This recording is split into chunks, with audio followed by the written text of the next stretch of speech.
Hi, I'm Rick Gillespie Mobley, and I'd like to share another story with you. I want you to know that even as a child, you can have an impact in a person's life that will travel with them throughout the remainder of their life. To give you a little background of my story, I was growing up in upstate New York, south of Rochester, about 60 miles, in a small town called Hornell. Now, Hornell had probably about 15,000 people, and out of those 15,000, maybe about 70, 75 of us were Black, and most of us at any given time were migrant farm workers who had come up to either pick potatoes or pick the beans and other things there in Western New York. My grandmother somehow had come up as a migrant worker and managed to save up enough money to not only buy a building, but also to start a business as a cafe owner. Well, anyways, I'm about 11 years old at the time probably closer to 10. This started when I was in fourth, fifth grade. There was this one kid whose name was Bob, and Bob was a big kid in that he had failed a couple of times, and Bob was a bully. And Bob let us as Black kids know that he hated Black kids. He hated us. When we saw Bob coming on the street, my cousin and I, we were younger than him, we would cross to the other side of the street and run home as quickly as we could. Well, one day, my cousin Lenora and I, she's about a year and a half. She and I were like sisters and brothers growing up. We're walking down the street. I'm 10, she's probably about 9. And Lenora has the nerve to say something to Bob. And he turns around and he says, "Which one of you niggers said that?" And I'm petrified. I'm not saying anything. And she's not saying anything, and we're on the sidewalk, and there's nobody there to intervene. So Bob turns around and he punches me in the stomach and walks away. Well, I was about to fight him because he was about 2 times my size. I got so angry with my cousin, like, why did you have to open your mouth? But anyways, that was who Bob was. And when I was in 5th grade, Bob was in 6th grade, but keep in mind, Bob should have been in 8th grade. Well, one day at Washington Street School, out in the playground, there was going to be a pickup game between the 5th graders and the 6th graders. And 2 of my friends came around the building, and their names were Bob and Danny.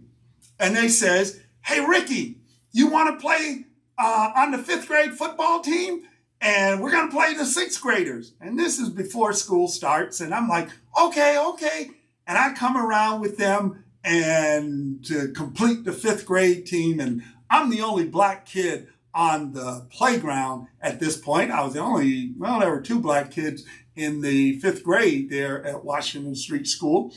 And so when Bob saw me come around the corner with my 2 friends, Donnie and Terry,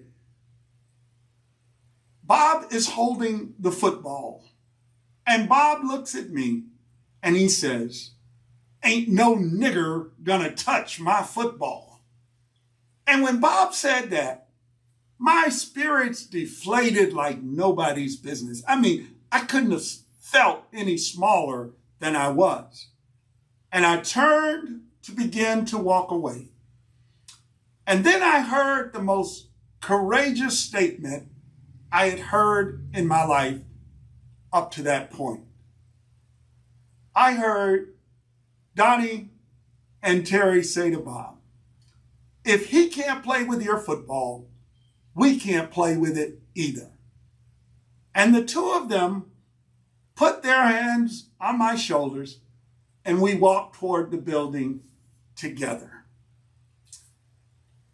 That moment of encouragement and support from these 2 little white boys, no more than 10 and a half years old, shaped my destiny forever in terms of race relationships.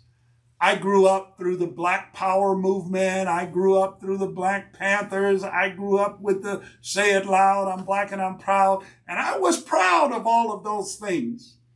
But because of Donnie and Terry, I never could become a racist. I never could become prejudiced because I knew in my darkest moment, two little white boys had stood by my side and treated me as their equal. Now, about 30 years later, we're having a class reunion.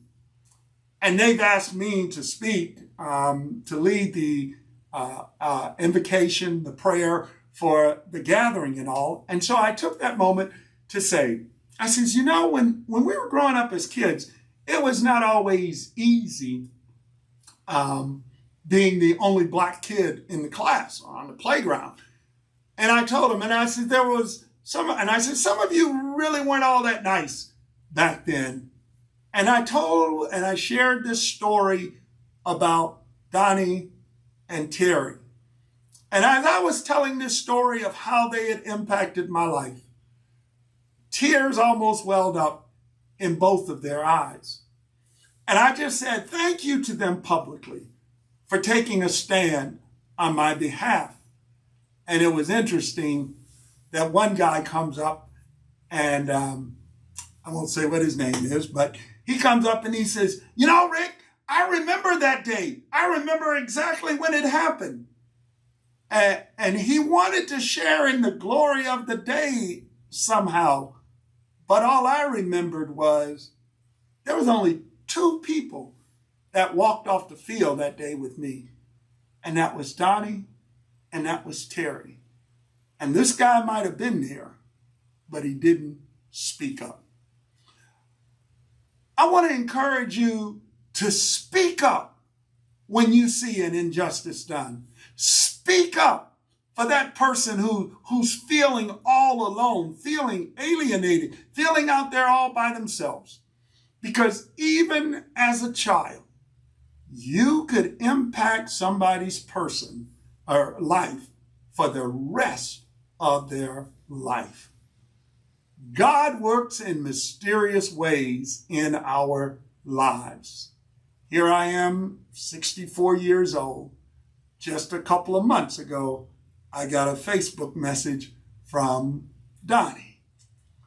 Friendships that are forged in standing together can last a lifetime. I'm Rick Gillespie Mobley, and that's one of my stories.